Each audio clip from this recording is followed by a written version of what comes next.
रोशनपुर नाम के गांव में चंदा और शांति नाम की जिठानी और देवरानी रहती थी। चंदा का पति बहुत पैसे वाला था। उनके पास किसी भी चीज की कोई कमी नहीं थी और उसके विपरीत शांति का पति बहुत ही गरीब और नशेड़ी था। शांति चंदा के घर में काम करके अपना घर चलाती थी। भाभी, घर पर खाने के लिए कुछ भी नहीं है। अगर आप थोड़ा खाना दे पाए तो बहुत मेहरबानी होगी। मुझे जो भी पैसे मिलते हैं वो तो आपके देवर नशे में उड़ा देते हैं। ये तुम लोगों का ना रोज रोज का ड्रामा हो गया है। अब देवर जी कमाते नहीं है तो मैं क्या करूं?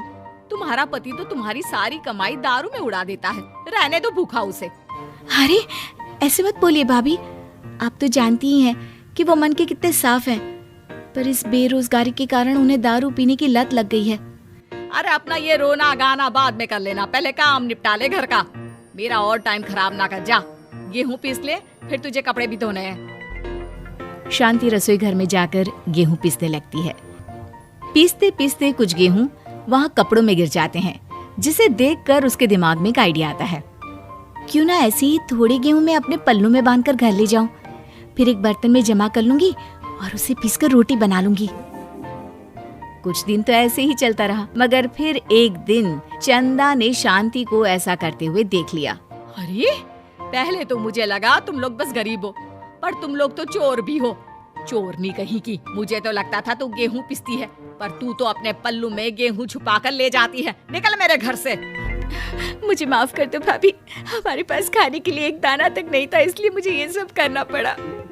अरे तुम लोग मेरे रिश्तेदार हो, इसीलिए दया कर कर तुझे मैंने अपने घर पे काम पर रख लिया, पर तू और तेरा पति हमारे खानदान का नाम मिट्टी में मिलाने पर उतारू हो चुके हैं। आपको मुझे जितनी गालियां देनी है दीजिए, मारना है तो मार भी लीजिए भाभी, पर मुझे काम से मत निकालिए। परिवार की बात है, वरना कोई और ऐसा काम करता ना तो धक्के मार कर कब से घर का बाहर निकाल दिया होता। रोते रोते शांति अपने घर चली जाती है, जहाँ उसका नशेड़ी पति कहता है, अरे कहाँ रह गई थी कामचोर? इतनी देर क्यों कर दी? आज पैसे लाई कि आज भी खाली हाथ वापस आ गई है? अपने हाथ दिखा। जरूर पैसे छुपा लिए ताकि मैं दारू ना पी पाऊं। नहीं जी, मैं आपसे क्यों छुपाऊंगी, और अभी आप दारू पीने की बात कर रहे हैं, उसी कारण तो आज हम लोगों की ये हालत हो गई है। किसी काम की नहीं है तू, बिना मार खाए समझेगी नहीं। रख, अभी तेरे होश ठिकाने लगाता हूँ। रामलाल शांति को बहुत मारता है। शांति का मन दुखी हो जाता है और वो गांव के तालाब के पास के एक पेड़ के नीचे बैठकर फूट फूट कर रोने लगती है। मैंने कभी किसी का बुरा नहीं किया, फिर भी भगवान मेरे साथ ऐसा क्यों कर रहा है? मैं तो रामलाल जी की फिक्र करती हूँ, फिर भी उन्होंने मुझे इतना मारा। तभी उसे एक आवाज सुनाई देती है, रोने की कोई जरूरत नहीं है बेटी, चिंता क्यों करती हो? ये आवाज कहाँ से आ रही है? शांति अपने आसपास देखती है, उसे कोई नहीं दिखता। वो ऊपर देखती है, जहाँ उसे एक छोटी सी परी दिखती है। आप कौन है? आप तो कोई परी लगती हैं। हाँ बेटी, मैं इसी पेड़ पर रहती हूँ। मैंने तुम्हारी सारी बात सुनी, अब तुम्हें फिक्र करने की कोई जरूरत नहीं। अपनी आंखें बंद करो। शांति आंखें बंद करती है और जादुई परी अपनी छड़ी घुमाती है। उसकी छड़ी घुमाते ही पेड़ के सारे पत्ते सुनहरे रंग के हो जाते हैं। परी उनमें से एक पत्ता तोड़ लेती है और फिर से अपनी छड़ी घुमाती है, जिसके कारण सारे पत्ते पहले की तरह साधारण से दिखने लगते हैं। आंखें खोलो बेटा। लो, इस पत्ते को ले जाकर अपने तकिए के नीचे रख देना। ये तो एक साधारण पत्ता है, इससे क्या होगा? ठीक है, अगर आप कहती हैं तो मैं इसे रख लेती हूँ। शांति उस पत्ते को लेकर अपने घर जाती है और अपने कमरे में तकिए के नीचे रखकर सो जाती है। सपने में उसे वही पेड़ वाली जादुई परी दिखाई देती है। बोलो शांति, क्या चाहिए तुम्हें? मैं चाहती हूँ हम बहुत अमीर हो जाए और मेरे पति नशा करना छोड़ दें, उन्हें कोई काम भी मिल जाए।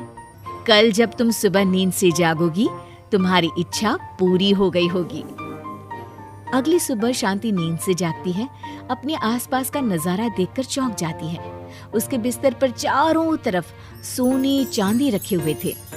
हे भगवान, कहीं मैं सपना तो नहीं देख रही? इतना सारा सोना, वो भी मुझ गरीब के पास। रामलाल जी को बताती हूँ, वो बहुत खुश होंगे। शांति जैसे ही कमरे के बाहर जाती है, वो देखती है कि रामलाल सूट बूट पहने काम के लिए बाहर जा रहा होता है। मुझे शहर में एक नौकरी मिल गई है शांति, मुझे आने में देर हो जाएगी, घर का ध्यान रखना। और इस तरह शांति बहुत अच्छा जीवन बिताने लगती है। उसके पास अब किसी भी चीज की कमी नहीं रह जाती। रातों रात शांति के पास आए इतने पैसों को देखकर उसकी जिठानी उससे पूछती है, अरे क्यों रे शांति, कहीं बड़ा हाथ मारा है क्या? अचानक तुम लोगों के पास इतना पैसा कैसे आ गया? नहीं नहीं भाभी, ये सब तो जादुई परी के दिए हुए पत्ते का कमाल है। शांति जादुई पत्ते के बारे में सारी बात चंदा को बताती है, जिसे सुनकर चंदा के मन में लालच आ जाता है और वो झूठ मूठ रोते हुए उसी पेड़ के नीचे जाती है जहाँ उसकी रोने की आवाज सुनकर जादुई परी कहती है, क्या हुआ बेटा, क्यों रो रही हो? मैं बहुत गरीब हूँ, मेरे पति मुझे बहुत मारते हैं, अब मैं जीना नहीं चाहती। चिंता मत करो बेटा, अपनी आंखें बंद करो। जादुई परी चंदा को भी उसी पेड़ का एक पत्ता देती है और तकिए के नीचे रखने को कहती है। चंदा उस पत्ते को लाकर अपने तकिए के नीचे रख लेती है और अगली सुबह जब उठती है तो उसके कमरे में चारों तरफ सांप बिच्छू रहते हैं। अरे बचाओ बचाओ, कोई मुझे बचाओ, ये कैसा पत्ता है जिसे लाने के बाद उस गरीब शांति के पास तो इतना सारा सोना आ गया, और मेरे चारों तरफ ये सांप बिच्छू, अरे कोई बचाओ। चंदा अपनी जान बचाती हुई शांति के पास जाती है। चलिए भाभी, मुझे लगता है आपके घर में सांप बिच्छू को बस जादुई परी ही हटा सकती है। दोनों मिलकर जादुई परी के पास जाते हैं। ये सब तुम्हारे बुरे इरादों का नतीजा है चंदा। तुम झूठ मूठ बस पैसे के लालच के कारण यहाँ आकर रो रही थी, इसीलिए तुम्हें जादुई पत्ते ने उसकी सजा दी। अरे मुझे माफ कर दीजिए जादुई परी, मेरे मन में लालच आ गया था। अरे शांति, तुम भी मुझे माफ कर दो, मैंने तुम्हारे साथ बहुत गलत किया है, फिर भी तुम मेरी मदद के लिए आई। चंदा को अपनी गलती का एहसास हो जाता है, इसलिए जादुई परी उसके घर से सारे सांप बिच्छू को गायब कर देती है। चंदा और शांति आपस में मिलजुल कर रहने लगती हैं।